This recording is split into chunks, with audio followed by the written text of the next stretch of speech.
de Sisqui. Voilà, en tout cas, c'est ce que dit le set count entre les deux joueurs. Et j'aimerais souligner un petit truc, c'est la loser run de Andres. On a pas mal parlé déjà de la loser run de Utopian, notamment sur Twitter. J'ai vu au moins 3 ou 4 tweets de Sir Knight, qui s'enjaillaient sur la magnifique loser run de Utopian. Mais Andres FN, écoutez-moi ça. Lancelot, Naitoru, Nitox. Lancelot, Naitoru, Nitox pour en arriver là. Rien que ça, exactement. Rien que ça. Ouais, non, c'est un monstre. Et ce monstre, on le voit sur Ryu. On l'a vu sur Terry pendant la plupart du tournoi. Et là, on le voit sur Ryu. Des subtilités de match-up qui n'échappent pas aux deux joueurs qui, encore une fois, se connaissent très très bien. Mais écoute, je m'attendais vraiment à un Terry pour sauter à la gorge de cette Samus. Mais ok, là pour le coup, Ryu, je ne sais pas quoi dire. Parce que Ryu, en général, tu le choisis pour mettre peut-être un peu de distance, pour essayer de jouer avec le Hadouken rouge.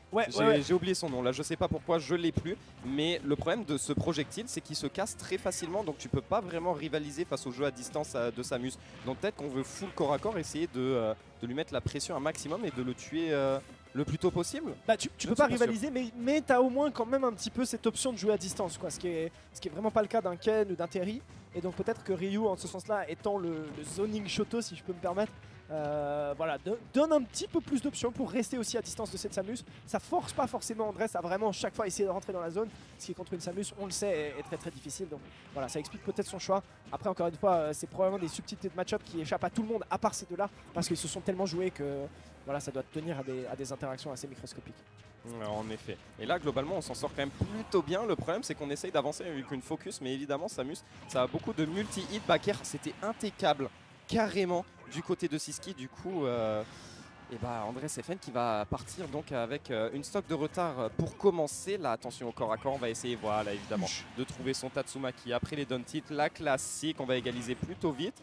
Globalement, pour l'instant, c'est très serré entre les deux. C'est un peu un jeu du chat et de la souris pour l'instant. Ouais, effectivement, très très serré. Même si là, on voit Andres un petit peu à la peine sur l'edge. Tu l'as dit, hein, la focus attack qui sert pas à grand chose contre le fer ou contre le père éventuellement de Samus.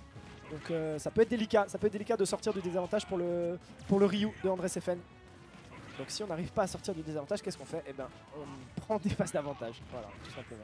Ouais, tout simplement. Et là, voilà, on voit le third shot, dès qu'il est un peu chargé, il va bien passer au travers sans souci. En revanche, là, depuis tout à l'heure, on est corner. On arrive quand même à plutôt bien jouer avec les Hadouken de Ryu depuis tout à l'heure pour mettre cette Samus en corner, pour l'empêcher de bouger et l'empêcher de fermer le jeu. Et globalement, ça marche plutôt bien. Parce que finalement, même si on a de meilleurs projectiles côté Samus, ils sont un peu plus lents. Donc on arrive à mettre le wall, on arrive à avoir la distance qu'il nous faut et éviter d'être peut-être submergé ou complètement bloqué par le jeu de la Dark Samus de Sisqui. Et là, on arrive à remonter en plus de ça, à se déplacer droite-gauche. Le bait était excellent, on passe au-dessus du grab et strong jab into Shoryu, la classique, j'ai envie de dire.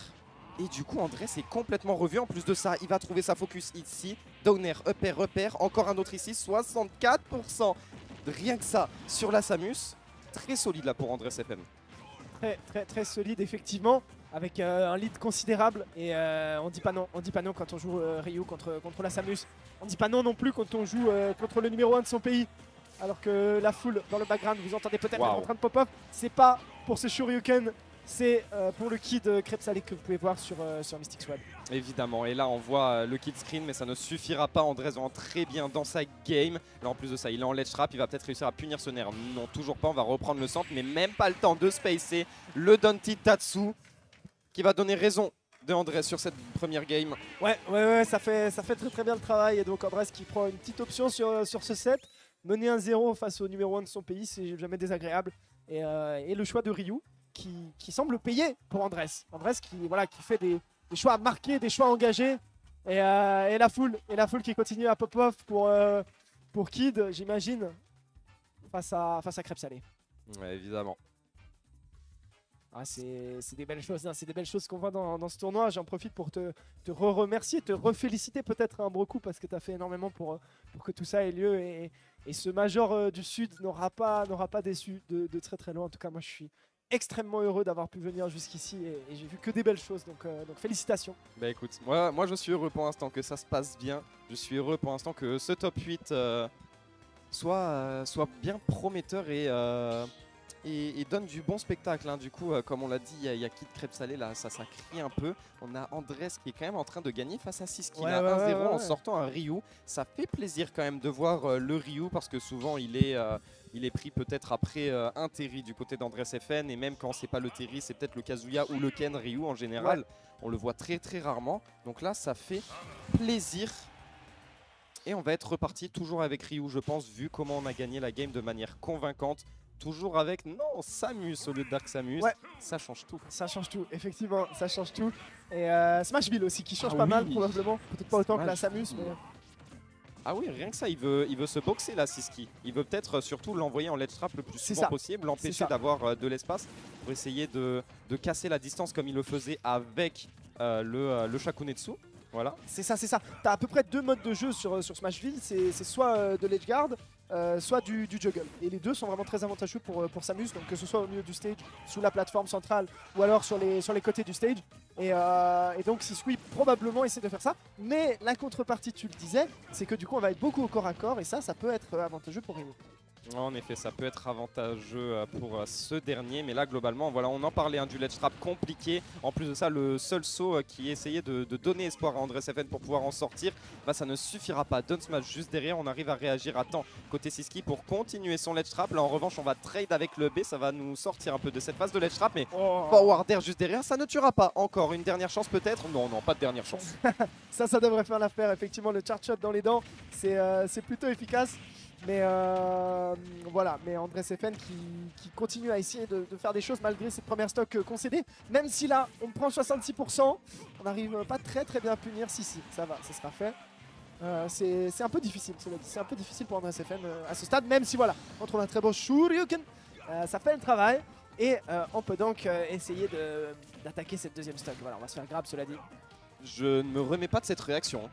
Immédiatement, il a à peine remonté, mon gars, Shoryuken.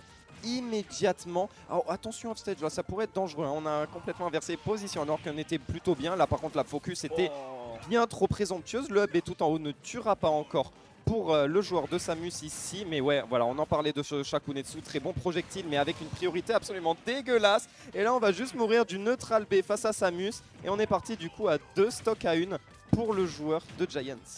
C'est ça, c'est exactement ça, c'est pas forcément les trades qu'on veut prendre, hein. Les trades de projectiles, tu le disais, ça peut être assez désavantageux pour le Ryu. Et donc Andres FN à la traîne, qui va tout faire pour remonter, mais c'est peut-être pas suffisant face à un Siski qui est un peu en train de dérouler. À coup de zère, à coup de dash attack, à coup de bombinette, Las Bolitas. Ouais, là on essaye et voilà, on va reprendre le centre du terrain tranquillement côté Siski. Andres qui reprend un peu de momentum, mais il va se faire arrêter. Voilà, à la moindre erreur, il va trouver son grab immédiatement, la Siski, pour pouvoir renvoyer ce Ryu en dehors du terrain. De retour en ledge trap, c'est quand même pas évident face à Samus. Là on essaye d'avancer, F smash oui fait, mais ce ne sera pas puni ici, heureusement. Mais nerf contre nerf, ce sera bien celui de Samus qui aura l'avantage au niveau du trade. Et là, bah oui, le ricochet, Bolita Tubola, évidemment. C'est magnifique, c'est bien joué, c'est propre de la part de Siski. On a vu dans cette seconde game les difficultés que Andres FN pouvait avoir à approcher. C'était bien plus net, c'était bien plus compliqué pour le joueur de Ryu. Et donc, quelles vont être les solutions? Parce que si tu n'arrives pas à approcher sur Smashville, qui est à peu près le terrain où c'est le plus facile d'approcher une Samus, bah comment tu vas faire quand elle va te sortir un Pokémon Stadium 2, un Kalos? Voilà, on est en difficulté probablement pour Andres. Il va falloir peut-être un peu changer quelque chose, reset, que ce soit mentalement ou que ce soit en termes de gameplay, si on veut aller chercher Siski. Un partout donc entre les deux Espagnols. Et on va partir en game 3. Un Siski qui s'est bien adapté. Mine de rien, là on l'a vu, il s'est fait 2 stocks à la première game, je crois, ou quasiment. Ouais, quelque chose comme ça, effectivement. Truc du style, et là on a 2 stocks à son tour, donc vraiment on a vu un changement. À mon avis, c'est pas que du terrain, c'est pas que du counter pick, je pense vraiment qu'il y a eu une vraie adaptation. Le Ryu l'a peut-être surpris première game, mais à voir. Peut-être qu'Andres va réussir à s'adapter à son tour, mais moi en général, ce genre de momentum qui s'averse d'un coup, ça me fait peur. Surtout avec un pick un peu plus exotique comme Ryu qui en général voilà, va surprendre à la première game. Mais aux suivantes, c'est beaucoup plus compliqué et on le voit donc. Et d'autant plus quand tu es l'underdog de cette confrontation, tu es content de prendre la plus. première game, mais quand le momentum commence à se reverse, bah il y a de quoi s'inquiéter. Après voilà, Andrés FN c'est un super joueur, c'est vraiment un joueur plein de ressources, assez extraordinaire. Donc il est capable de tout. Il va peut-être pouvoir aller chercher cette Samus, même si maintenant dans cette troisième game ça commence pas si bien que ça pour lui. C'est un petit peu difficile. Mais voilà, il est toujours là, il est toujours solide sur les appuis. On se balade un peu sur le terrain, un coup de focus attaque pendant que la Samus bondit de tous les côtés. Et on cherche une ouverture. Mais on voit hein, à partir du moment où la Samus décide de jouer de manière évasive, bah, c'est vraiment très difficile pour le Ryu de rentrer. Alors, en effet c'est très difficile, là il va quand même trouver un bon grab, Bakker juste derrière face à un Siski qui essayait de se relever de cette no-tech là sur la plateforme. Là on va essayer d'avancer, très bon forward air pour catcher le saut, ça inverse complètement les positions, on n'arrivera pas à avoir la roll, c'est dommage. On était bien placé du côté de la Samus et là on ne fait que inverser les positions des deux côtés, c'est un peu bizarre les interactions, dash attack. Ça ne suffira pas encore pour le joueur de Samus, mais là on est en ledge trap, on est très bien placé, on essaye de provoquer une roll, une réaction peut-être. La patience d'Andrés FN a été excellente, la spot dodge également. Là on va mettre la pression face au shield, Bakker juste derrière, on est en train de reprendre des couleurs côté Andrés FN. Ouais c'est bien ce que fait Andrés FN effectivement. C'est Squeak qui est plutôt coincé à l'edge, coincé dans le corner depuis quelques dizaines de secondes. C'est difficile pour le champion espagnol. Est-ce que son numéro 2 ici va pouvoir le prendre? Quel read roll de la part de Andrés FN. Jab, Shoryuken, ça prend la stock. Et donc une petite avance pour Andrés FN avec laquelle il faut travailler du mieux qu'il peut, j'ai envie de dire. Du mieux qu'il peut, malheureusement là ouais on a pris la pression de plein fouet, un air, un Bakker, le shield on a vu était petit, donc Siski a continué d'insister dedans pour pouvoir trouver son kill ici et égaliser les pourcentages. Attention, là on est de nouveau en corner, hein. C'est dur pour Siski. Oh, le grab complètement whiffé. Andrés qui va trouver, voilà, son grab ici, qui va trouver sa phase, qui a son espace. Hein. Vraiment, il est très à l'aise. Le joueur de Ryu, il a tenté un F-tilt peut-être, un air, ça ne passera pas ensuite. On va réussir un peu voilà, à éloigner ce Ryu qui commençait peut-être à un peu trop nous menacer hein, sur cette deuxième stock. Ouais, il est certes menaçant. Et là, on est un peu au point mort hein, dans cette game. Il va falloir réussir à rentrer de nouveau pour la zone, dans la zone pour Andrés. Côté Siski, bah voilà, on essaie de le mettre off stage, de laisse garde un peu, de le poke, mais c'est difficile. Et on se regarde, hein. On se regarde des deux côtés, on tente des choses, on essaie d'appliquer son game plan du mieux qu'on peut. Et là, la prochaine interaction peut tout changer hein, potentiellement. Le premier qui prend cette stock va prendre une option décisive sur la game. Et en prenant une option sur la game, on prend une option sur le set, puisque c'est la troisième game de ce set la plus importante. En effet, c'est la troisième game, c'est la plus importante parce que celui qui l'emporte est sûr de partir sur une game 5 à son avantage avec son counter pick. Donc ça, c'est vraiment très important à remporter. Et là, Siski qui a trouvé un hit peut-être décisif pour cette deuxième stock, peut-être décisif pour cette game parce que ça inverse complètement le momentum à son avantage. Mais non, on n'a toujours pas la confirmation et Andrés, les conversions sont bonnes. Ce qui nous manque depuis tout à l'heure côté Siski, c'est que de temps en temps, on a des avantages de position, on a des phases d'avantage mais qui ne concluent pas correctement. Soit on n'arrive pas à mettre assez de dégâts, soit on n'arrive pas à trouver un ledge trap conséquent parce que la patience d'Andrés, il observe bien, il sait ce qu'il a à faire et du coup il ne meurt pas depuis tout à l'heure en ledge trap. Ouais, et il faudrait essayer de ne pas mourir ici non plus hein, si on se fait revenge kill. J'ai envie de dire que tout le travail de Andrés FN est un peu perdu, mais voilà, on gratte, on met la Samus off stage. Beaucoup de pression! Oh là là, beaucoup de pression! Il y va! B, Bakker! Quoi? Quel monstre! Andrés FN, quel monstre! Ce Bakker? Alors donc, il a Nair, Bakker, Nair, Downer, pardon, puis un Nair tout en bas. Il est remonté avec son EP Siski à Texo, mais d'une réaction complètement folle. Il a Bakker juste après. C'est fou, c'est fou. C'est fou ce qu'Andrés FN a fait. C'était interminable. Dans l'intensité, dans la vitesse, dans la précision, c'était extraordinaire. Et waouh. Andrés FN qui prend donc une option sur ce set parce qu'il gagne 2-1, parce qu'il aura un counter pick garanti si ça va en game 5. Et donc il se met dans une position confortable pour peut-être upset le numéro 1 de son pays. La tête de série qui lui a volé la vedette sous le nez pendant si longtemps en Espagne et sur la scène européenne. Et peut-être qu'Andrés FN est sur le point de pouvoir prendre une revanche extraordinaire ici au Sunrise. Mesdames et messieurs, c'est potentiellement quelque chose d'extraordinaire qui se joue. On va voir ça tout de suite. Les deux joueurs se préparent et on va aller sur Smashville à nouveau. Un Smashville qui avait marché pour Siski. Même si on disait hein, tous les inconvénients que ça pouvait aussi avoir, beaucoup de corps à corps. Néanmoins, on y retourne, ça voudra dire beaucoup d'edge trap, ça voudra dire beaucoup d'edge guard, ça voudra dire beaucoup de juggle situations. Et on sait à quel point Samus excelle dans toutes ces situations. Mesdames et messieurs, Roku, Game 4. Game 4 entre Andres FN et Siski. On va partir immédiatement avec un done smash pour pouvoir prendre peut-être l'avantage des positions. Et de l'autre côté, c'est en train de dire one more stock. Je pense que Toulouse, que Kid continue peut-être d'avancer dans ce bracket. En tout cas, ça a l'air bien parti. Mais nous sommes donc sur cet affrontement espagnol qui est plein de promesses. Parce que Andres FN, rien que ça, a l'avantage face à Siski.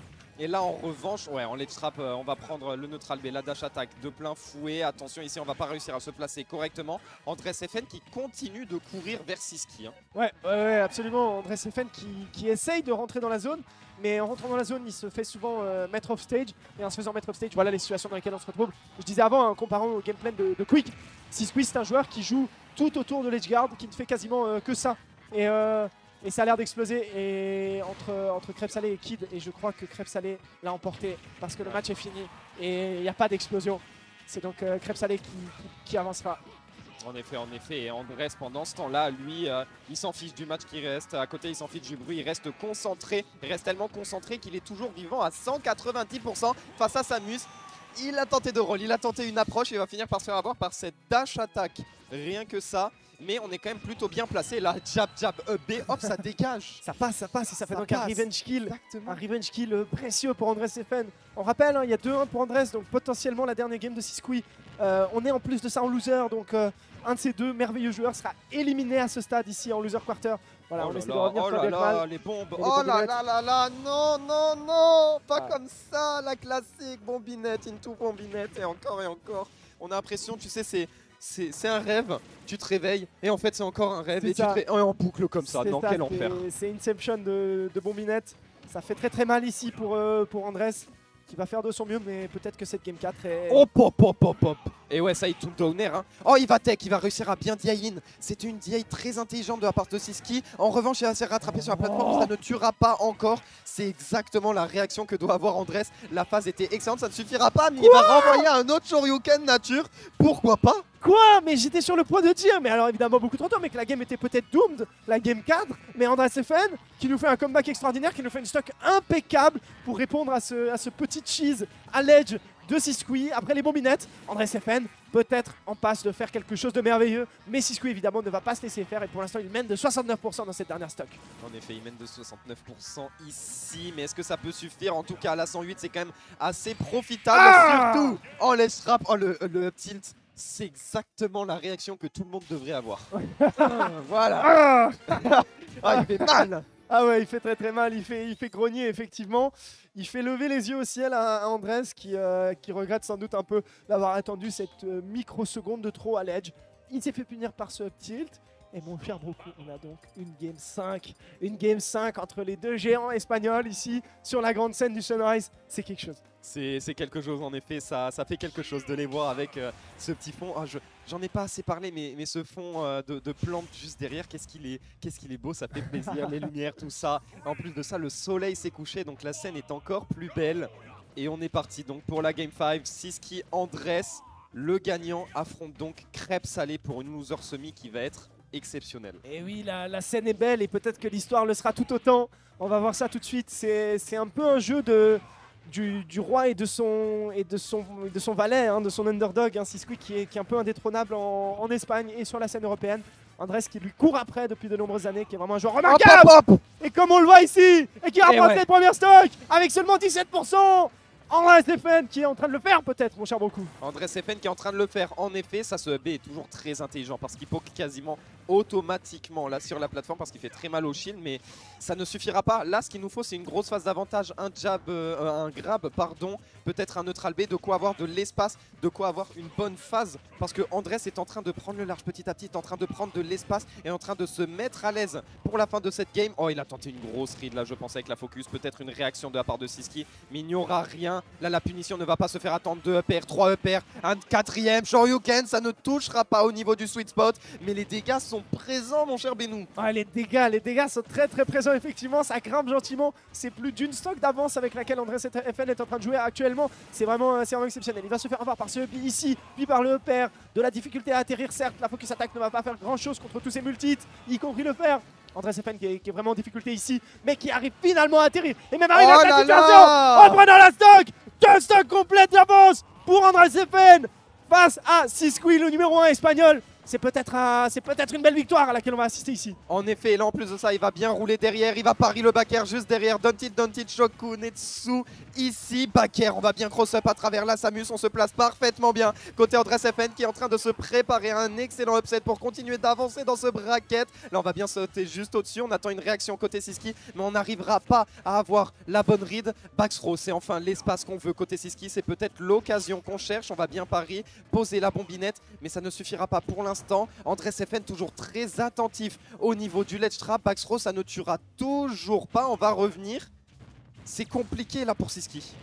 Ouais, ok, forward air sur le saut. Ça va le faire effectivement, mais bon, on a encore 2 stocks entières pour Andress FN, alors qu'il y a déjà 58%, vous le voyez sur la dernière stock de ce Samus. Sisqui un peu dos au mur, Sisqui qui donnait l'impression de prendre un peu l'eau pendant la dernière stock, mais finalement il a bien réussi à renverser la vapeur.